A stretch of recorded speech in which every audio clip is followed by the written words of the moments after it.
Hallelujah, good morning. एक और रविवार का दिन, पुनरुत्थान का दिन, प्रभु के मृत्यु से जी उठने का दिन।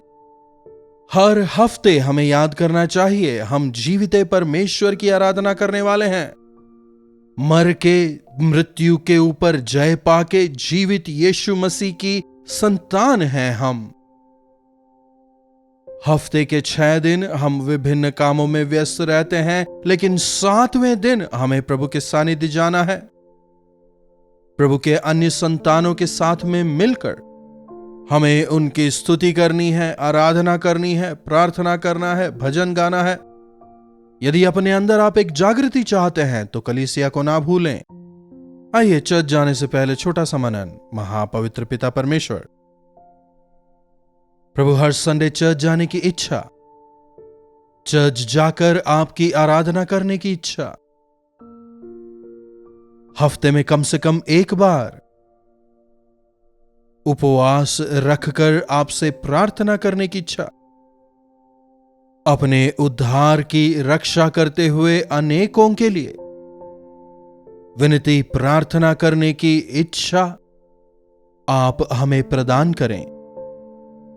अपने वचन द्वारा हमसे बात करें। प्रार्थना यीशु के नाम से मांगते हैं, आमीन। प्रभु की महिमा हो। फिलिपियों को लिखी गई पत्री में हम पौलुस के मन को देख सकते हैं। फिलिपियों 1:1 से पढ़ रहा हूं, देखिएगा। मसीह यीशु के दास पौलुस और तीमुथियुस की ओर से सब पवित्र लोगों के नाम जो मसीह यीशु में होकर फिलिपी में रहते हैं, अध्यक्षों और सेवकों समेत हमारे पिता परमेश्वर और प्रभु यीशु मसीह की ओर से तुम्हें अनुग्रह और शांति मिलती रहे। मैं जब जब तुम्हें स्मरण करता हूं तब तब अपने परमेश्वर का धन्यवाद करता हूं, इसलिए कि तुम पहले दिन से लेकर आज तक मेरे सहभागी रहे हो और मुझे इस बात का भरोसा है कि जिन्होंने तुम में अच्छा काम आरंभ किया है वही उसे यीशु मसीह के दिन तक पूरा करेंगे। कलीसिया को लिखे गए पौलुस के इस पत्र को हर प्रभु का सेवक कलीसिया को कई बार तो हफ्ते में 2-3 बार भी पढ़कर सुनाया करते थे और सिखाते थे। लेकिन विडंबना देखिए, आज कलीसिया में क्रिसमस और न्यू ईयर को यदि छोड़ दिया जाए तो जो भीड़ उन दिनों में नजर आती है, संडे को क्यों नजर नहीं आती? रविवार को चर्च जाना ही है, इसे अपने हृदय में मुद्रित कर लें। यदि हम प्रभु के दिन का आदर करें तो प्रभु भी हमारा आदर करेंगे। आदि कलीसिया के पास आज के दिन की तरह बड़े बड़े बिल्डिंग नहीं थे। पौलुस के पास कोई मीडिया सपोर्ट नहीं था, इसलिए वो खत लिखता था और उन खतों द्वारा ही न केवल एक कलीसिया को, लेकिन जितनी कलीसियाओं को उसने खड़ा किया था उन तमाम कलीसियाओं को वो खत के द्वारा ही वो परमेश्वर के वचन को सिखाया करता था।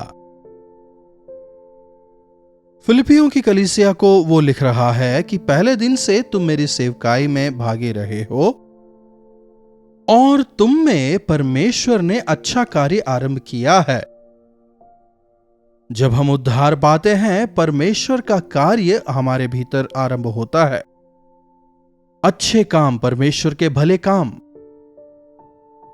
जो भला कार्य तुम में आरंभ हुआ है वह यीशु मसीह के दिन तक उसे पूरा करेंगे। देखिएगा, क्या संतान के पैदा होने के साथ ही सब कुछ हो जाता है? जब बच्चा बड़ा हो रहा होता है, आगे चल के क्या होगा हम नहीं जानते। उस संतान का भविष्य क्या होगा हमें नहीं पता। उसी प्रकार उद्धार पाने के बाद यदि आप पौलुस की तरह परमेश्वर के वचन से प्रेम करने वाले होंगे, मां का दूध पीने वाले बच्चे तंदुरुस्त होते हैं, उनकी इम्यूनिटी अच्छी होती है। मां के दूध से अच्छी और कोई दवाई नहीं होती। लेकिन आजकल सब डब्बे का दूध, एवरीथिंग आर्टिफिशियल, इसलिए आजकल हमारे बच्चे तंदुरुस्त नहीं होते, बड़े होते जाते हैं लेकिन स्वस्थ नहीं रहते। वचन रूपी दूध। एक पासबान को वचन द्वारा बच्चों को बड़ा करना है, कंप्यूटर दूध नहीं रेडीमेड मैसेजेस वगैरह से नहीं। कैसे एक मां अपने बच्चों का ख्याल रखती है, उसी तरह उनका ख्याल रखना है। उन्हें किस प्रकार का भोजन खिलाना है। सही समय पर मां अपने बच्चों को सुलाती है। जब बच्चे छोटे होते हैं, मां बाप उन्हें कितना सिखाते हैं, ये नहीं करना, वो नहीं करना, ये करो, वो करो। डिसिप्लिन करना कष्टदायक होता है, लेकिन बच्चे जब बड़े होते हैं उनके लिए यह मददगार होता है। आजकल कलीसियाओं में जो विश्वासी हैं उनमें ठीक होने की इच्छा नहीं है। हां, मैंने उद्धार पा लिया, मेरे पास एक अच्छी गवाही है, जाकर मैं सबको अपनी गवाही बताऊंगा। 4-5 साल में चर्च में आया हूं, मैंने बैठकर वचन सुना है, इसलिए अब मैंने वचन सीख लिया है, अब मैं खुद जाऊंगा, लोगों को वचन सुनाऊंगा, अब मैं खुद कलीसिया खड़ी करूंगा। कई लोग ऐसा सोचते हैं। आपके अंदर जो भले काम आरंभ हुए हैं वह प्रभु यीशु मसीह के दिन तक होता रहेगा। परमेश्वर आप में भले काम कर रहे हैं, आपको कुछ करने की जरूरत नहीं। आपको कब भेजना है, कहां भेजना है, किस प्रकार आपका इस्तेमाल करना है, प्रभु जानते हैं। कलीसिया का हर एक विश्वासी का इस्तेमाल प्रभु करेंगे। जब आप उद्धार पाते हैं, जब आप मसीह यीशु द्वारा मोल लिए जाते हैं, तो प्रभु आपका इस्तेमाल करेंगे ही। कई लोग एक स्थिति में पहुंचने के बाद बस अब काफी है, अब और नहीं हो सकता है कहते हैं, लेकिन हमें मसीह के स्वरूप में ढलना है, मसीह के गवाह होकर जीना है।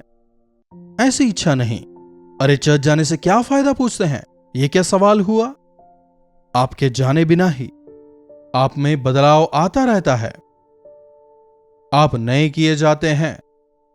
अगर आप पीछे मुड़ के देखें, आपके बिहेवियर में, आपकी आशाओं में, इच्छाओं में, आपकी आर्थिक परिस्थितियों में, आपके स्वास्थ्य में, प्रभु के आराधनालय जाने वाले निरंतर बढ़ते रहते हैं।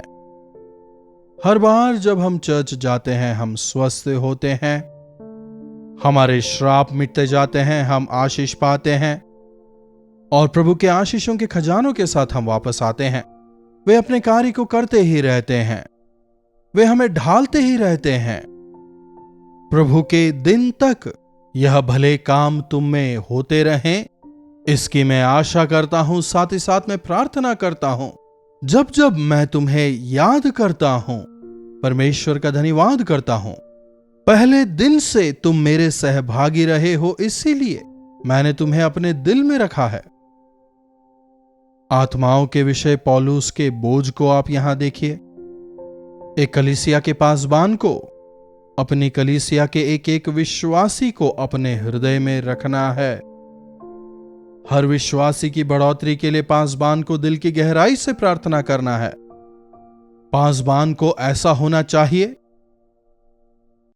अगर विश्वासी को कोई क्लेश हो तो दुख पासबान को हो, अगर विश्वासी आनंदित है तो पासबान धन्यवाद दे।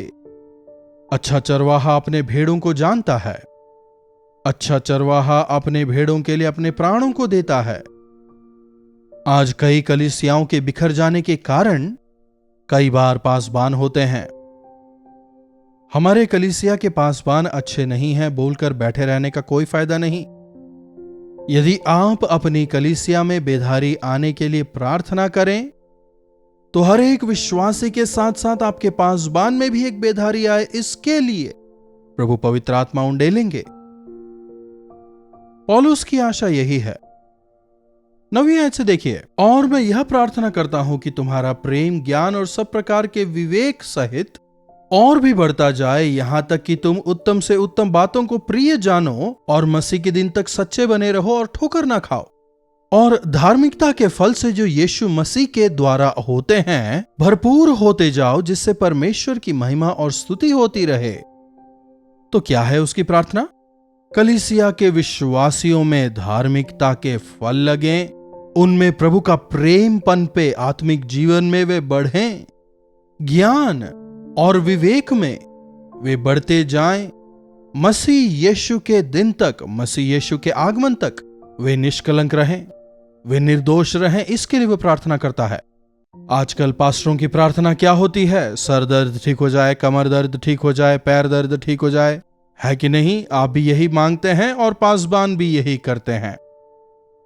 लेकिन जब रविवार को आप चर्च जाते हैं, प्रभु मेरे प्रति आपकी योजनाएं क्या हैं? आपने जो भले काम मेरे जीवन में शुरू किए, मेरी मदद करें कि मैं उनमें निरंतर बढ़ता चला जाऊं, ताकि मेरे जीवन से आपको महिमा मिले। क्या हमें ऐसी प्रार्थना नहीं करनी चाहिए?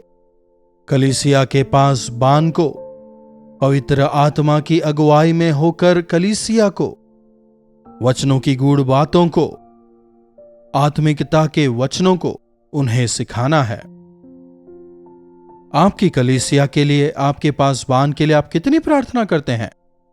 यदि कोई पासबान इस वचन को सुन रहा है, हमें कलीसिया को अपने मन में बिठाना है, एक ड्यूटी के तौर पर ना लेकर, जैसे एक माता अपने बच्चों को संभालती है, एक मां अपने हाथों से बच्चों का पालन पोषण करती है और अपने हृदय में रखकर उनसे प्रेम करती है।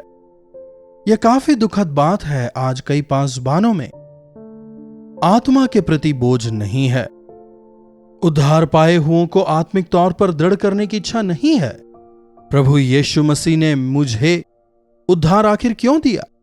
जो अच्छा कार्य प्रभु ने मेरे अंदर प्रारंभ किया वो पूरा होने पाए, प्रभु के आगमन तक मैं स्थिर रहने पाऊं, ऐसी इच्छा कईयों में नहीं है। जब पौलुस को कारागृह में डाला जाता है, सेवकाई का काम बंद हो जाता है। लेकिन इसी दौरान क्या होता है? पौलुस के वचनों के द्वारा जिन लोगों ने उद्धार पाया था, वे तमाम लोग विभिन्न जगहों पर सेवकाई करना शुरू करते हैं। प्रभु की महिमा हो। कई बड़े सेवकों के इस संसार को छोड़ जाने के बाद उनके द्वारा स्थापित की गई ऑर्गेनाइजेशंस में, कलीसियाओं में आज एक अच्छे, समर्पित और बोझ के साथ सेवा करने वाले सेवक के ना होने की वजह से कई सारे ऑर्गेनाइजेशंस और चर्चेस आज बंद हो रहे हैं। कलीसिया में अगर वचन ना हो, कल्पना कीजिए एक चुंबक बिना चुंबकीय शक्ति के, वैसे ही सब बिखर जाएंगे। इसलिए आजकल बड़ी बड़ी कलीसियाओं से लोग निकलकर छोटे छोटे कलीसियाओं को स्थापित कर देते हैं। ठीक है, यह अच्छा है, मैं नहीं, यह पौलुस कह रहा है। अच्छी बात है। मैं तो जेल में बंद हूं, जो सेवा करनी है नहीं कर पा रहा, लेकिन वे आत्माएं जिन्हें मैंने प्रभु के लिए जीता था, वे जाकर सेवकाई कर रहे हैं। अच्छी बात है।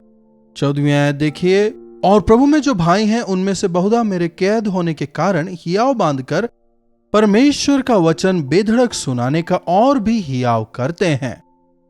क्या कह रहा है? हियाव बांधकर परमेश्वर का वचन बेधड़क होकर सुनाने का और भी हियाव करते हैं। कितने तो डाह और झगड़े के कारण मसीह का प्रचार करते हैं और कितने भली मनसा से।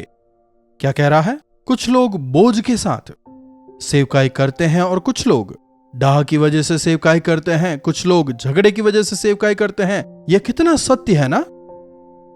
एक सेवक का दूसरे सेवक से मुकाबला करना, एक दूसरे पर दोषारोपण करना, यह मसीह यीशु को दोबारा क्रूस पर छेदने बराबर है। प्रभु कहते हैं तुम एक दूसरे से प्रेम करो ताकि जगत जान पाए कि तुम मेरे शिष्य हो। लेकिन आजकल ना तो विश्वासियों के बीच में एकता है, ना ही पासबानों के बीच एकता। बाइबल उठाकर बाइबल से ही जो दूसरा वचन का प्रचार कर रहा है, उसे वचन ही से मार रहे हैं। शायद उनके तौर तरीके आपको पसंद ना आए, जिस तरह से वे काम कर रहे हैं शायद आपको पसंद ना आए। अगर ऐसा है तो सीधे जाएं, उनसे सीधे बात करें।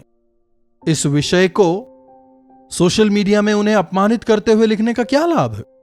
इससे क्या हो रहा है? हम अपना ही नुकसान कर रहे हैं। इस वजह से कई नए विश्वासी जो हैं विश्वास में कमजोर हो रहे हैं। शैतान इसका इस्तेमाल कर रहा है। बुद्धि के साथ, ज्ञान के साथ, विश्वास में और परमेश्वर के भय में तुम बढ़ते जाओ, मेरी यही प्रार्थना है। कुछ तो डाह से सेवकाई कर रहे हैं। 18वीं आयत देखिए, सो क्या हुआ? केवल यह कि हर प्रकार से, चाहे बहाने से चाहे सच्चाई से, मसीह का सुसमाचार सुनाया जाता है और मैं इससे आनंदित हूं और आनंदित रहूंगा भी। कोई भी प्रचार करे, प्रभु यीशु मसीह के नाम का प्रचार हो रहा है, इस बात को जानकर हम आनंदित हो सकते हैं। यीशु मसीह के नाम में सामर्थ है, इसीलिए जब वो नाम का सुसमाचार सुनाया जाता है, पवित्र आत्मा सुनने वालों के जीवन में कार्य करते हैं।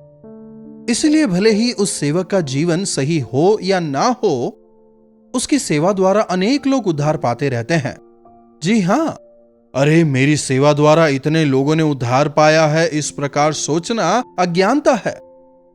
क्योंकि जब आप कल प्रभु के सामने खड़े होंगे, मैंने सेवकाई की थी ना, मेरे द्वारा कई लोग चंगे हुए थे ना, यदि आप ऐसा कहें, मैं तुझे नहीं जानता, प्रभु किससे कहेंगे?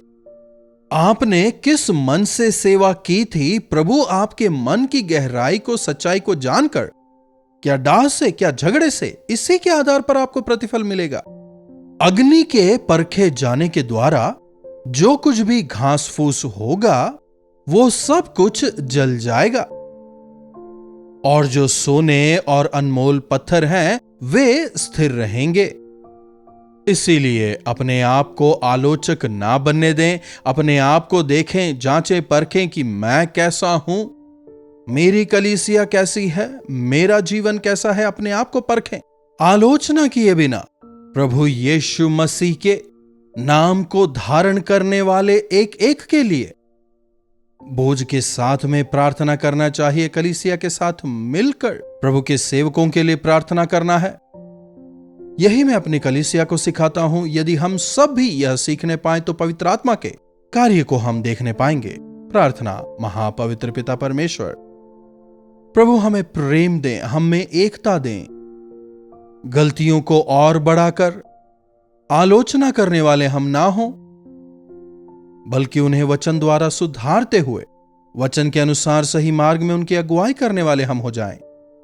जो भले कार्य हम में से एक एक के जीवन में आपने शुरू किए हैं, प्रभु यीशु के दिन तक वो हमें जारी रहें, ताकि प्रभु इन अंत के दिनों में पवित्र आत्मा के महान कार्य को संसार भर के तमाम कलीसियाओं में हम देखने वाले हो जाएं। हर कलीसिया में एक बेधारी को आप प्रदान करें प्रभु। प्रार्थना यीशु के नाम से मांगते हैं, आमीन। अब हमारे पिता परमेश्वर का प्रेम, प्रभु यीशु का अनुग्रह, पवित्र आत्मा की संगति और सहभागिता हम में से हर एक के साथ आज, कल और सदा सर्वदा बनी रहे, आमीन। प्रभु परमेश्वर की महिमा हो। अपने प्रार्थना विषयों को आप हमें 9884907779 पर व्हाट्सएप, वॉइस मैसेज या टेक्स्ट द्वारा भेजें। हमें आपसे सुनकर आपके बारे में प्रार्थना करने में काफी प्रसन्नता होगी। इन्हीं वचनों के साथ मैं आपसे विदा लेना चाहूंगा। प्रभु आप सबों को आशीष दें। कल्वरी दर्शन, ये है प्रेम के दर्शन, यीशु प्रेम के दर्शन।